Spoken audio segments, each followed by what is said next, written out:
welcome genealogist Anthony Adolph. Anthony Adolph is a family historian. Anthony Adolph, a genealogist. Anthony Adolph, a genealogist. Genealogist Anthony Adolph. Anthony Adolph, genealogist. You look like a man with a tree. I am. I've got a very big tree here, yes. Is that your star name, Adolph? It's my real name, yeah. Right. Why'd you get interested in this, though? I had a really silly surname. It's a German surname. But I mean, I started because everyone was asking, are you related to Hitler? And at the age of sort of 7 in a playground, you're not really sure. So I began my search to try to answer that question. And the answer is no. No, certainly not. There are different types of surname. Your ancestors who were called Pratt. Did you know you had some Pratts in your ancestry? I know I've got some Pratts in my family, but... It's a good old English surname. It actually means someone who's cunning or clever. You've got something like mine, Adolf, which means long ago, son of someone called Adolf. I do stress long ago. Or Roberts is son of Roberts, Jones is son of... Or Collins, of course, son of Colin.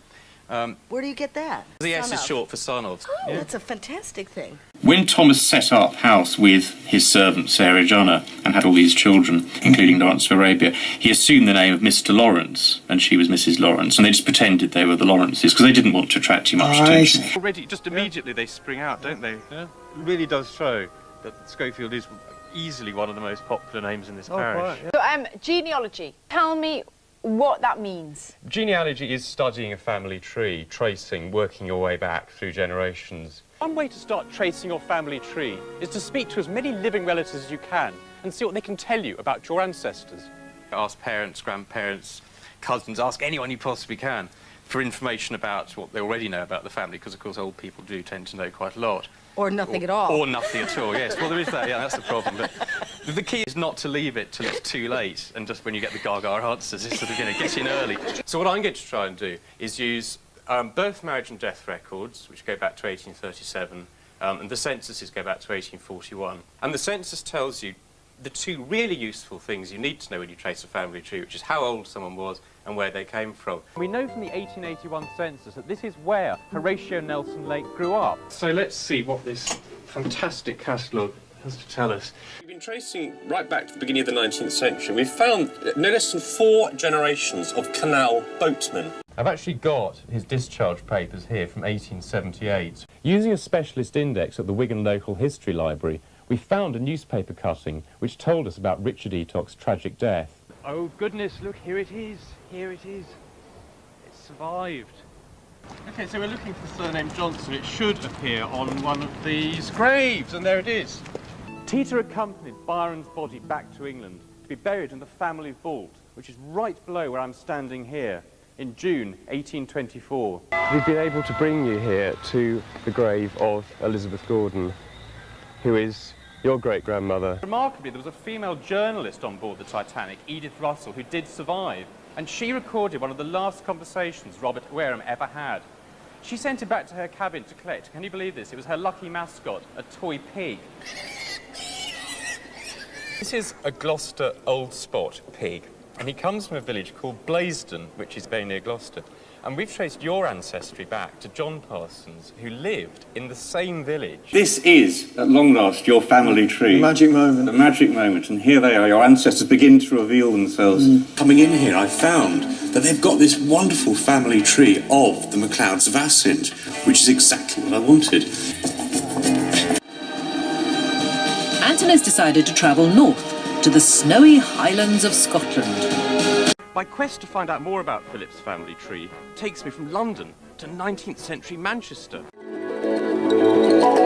Anthony has come here, to the shores of Loch Assynt. We're on Saddleworth Moor. We're only a few miles up outside Alderman Rochdale, and I'm on my way to Saddleworth Churchyard. Who was this man, Charles Britton? What was life really like for him? Wow, you look great. And this is the kind of thing he would have worn. He would have been dressed like this. It's like stepping back in time. This is a restored back-to-back house in Birmingham, and it's just like the one William lived in Freeman Street. You can just imagine him and his family gathered round the fire here on a cold winter's night. The other two were given, it says here, 24 lashes each. You can actually see what the thing was like. Ooh. This is where Squire Schofield, Philip's great-grandfather, was born in 1876. William won the Victoria Cross for his part at Rorke Drift, and this is amazing. You've actually got the original Victoria Cross here. Well, obviously, it's completely different now to what it was like then, but imagine narrow back-to-back houses encrusted in soot, families only sharing perhaps 1 or 2 rooms in the house, no bathrooms at all, and outside loos. You know, I can almost imagine him walking through here with his shiny boots on, his African weapon grasped proudly in his hands. This is the kind of car he would have driven. Well, actually, his chauffeur Gibbs drove it for him. This used to be William Street, and this is where Squire Schofield lived as a young married man in 1901. After 11 years, unfortunately, after surviving all the deprecations of Africa and the horrors of the Zulu War, it was a terrible bout of flu which swept through South Wales in 1890, which finally carried poor William away. Well, he was buried right here in Monmouth, which is a few miles up the road from Brecon, in this grave, overlooking the beautiful Monmouthshire countryside. Really quite a nice place to end up. Birmingham was renowned for its metalwork right from the start of the Industrial Revolution. And Charles built a successful business, making something called magnetos, a component for cars and aeroplanes. He eventually became one of Birmingham's leading industrialists. He was taken to London, where there was a good market in attractive young black boys. He was purchased and then sent as a present to Ellis Wynne, who owned the Estimlin estate. Elizabeth died there at a ripe old age in 1905. But she and her descendants always had that cabinet to remind them of the time which she had spent here as a servant at Chatsworth. Well, Marilyn, these are the sort of conditions your ancestors did, in fact, work in. I've got to say, I've only been in here a while, but I'm beginning to get a very real sense of how very cramped and very confined it is in here. You certainly can't kneel up or even stand up. We're here in Shepherd's Bush, on the corner of Shepherd's Bush Green. Very noisy, as we can tell. The modern world has definitely taken over, so I'm glad we got Jane's help. I think, according to this map, we're standing in front of what would have been William Jones's shop in Richmond Terrace. As we can tell, the pharmacy has now become a trendy wine bar. We're in Drew's Lane, and this is where Fern's great-grandfather, Charles Britton, had his magneto factory. But it wasn't just magnetos that helped Charles make a bob or two. He was an entrepreneur. He was a man who took risks. He foresaw the bicycle boom coming in the 19th century, and he invented a pump, the Britton bicycle pump. One risk that paid off. He came here to Lincoln's Inn Fields in the year 1569 to start training as a lawyer. Therefore, Pauline here and Peggy over here have actually got a grandson in common. Drive on, Gibbs. Prepare to have your foundations rocked.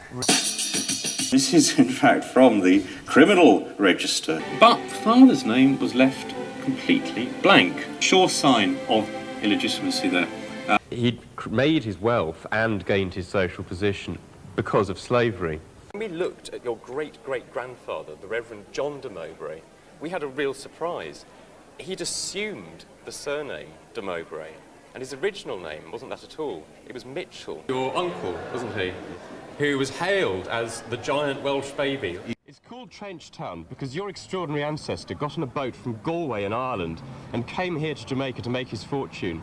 Albert, I know that you thought that your surname was French, and certainly it does sound French, but actually we've managed to trace instances of it going right back to the Middle Ages in this country.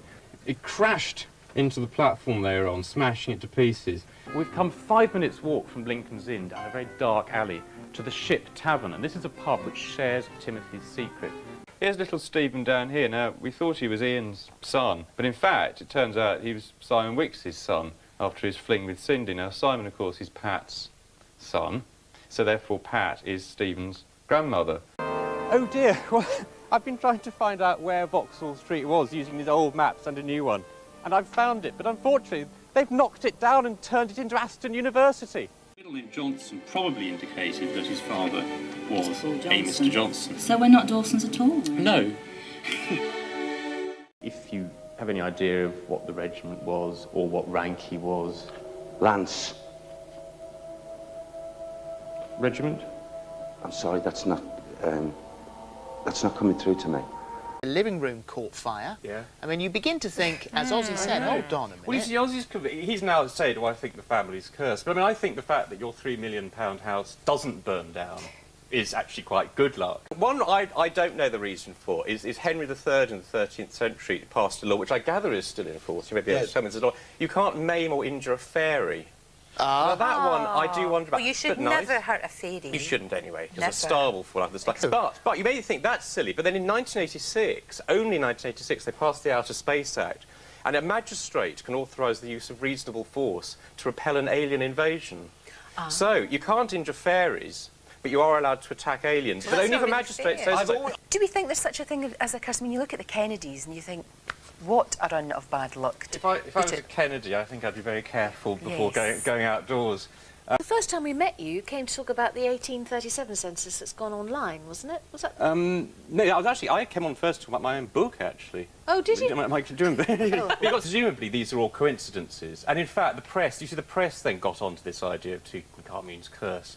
And then if anyone connected to that dig died, and one of them died at about the age of 80, they said, oh, the curse has stuck. And that photograph of my great-grandfather looks very like my grandfather. Good. A lot of families are going to have stories that they're related to someone famous, and that's one of the main reasons why people start researching their family trees.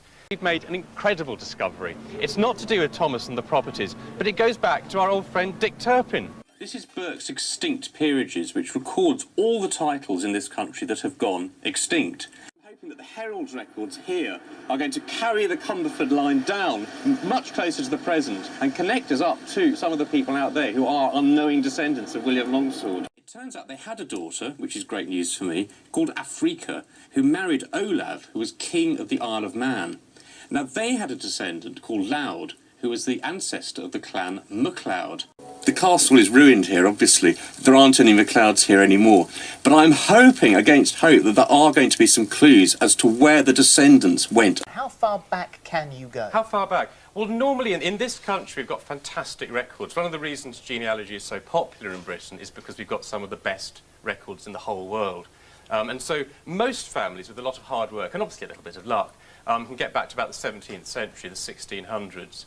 If you're very lucky and you can make a connection back to medieval royalty, and actually there are millions and millions of people, possibly everyone, is actually descended from William the Conqueror one way or another. So I could be right posh well back.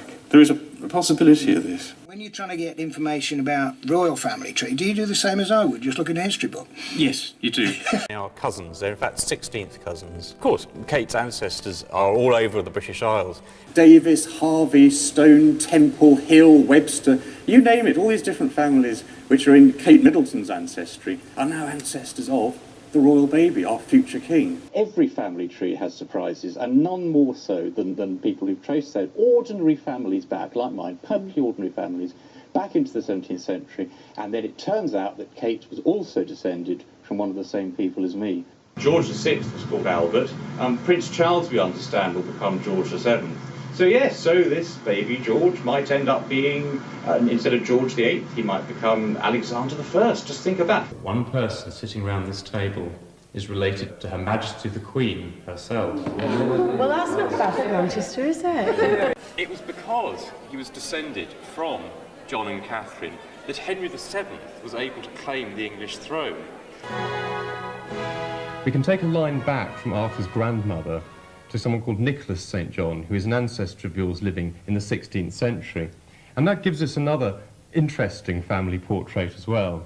From Nicholas, we can trace a line straight down through the Queen Mother to Her Majesty the Queen herself. Honestly? Oh, no. These are not only close relatives of Her Majesty the Queen's and the Duke of Edinburgh's, but also probably relatives who she likes. And if you can do that, then you can link in to all the interconnecting paths of European royalty. And you can actually get back, right the way back to the Middle East, to about 200 BC, to a chap called Pharnabazus, King of Iberia.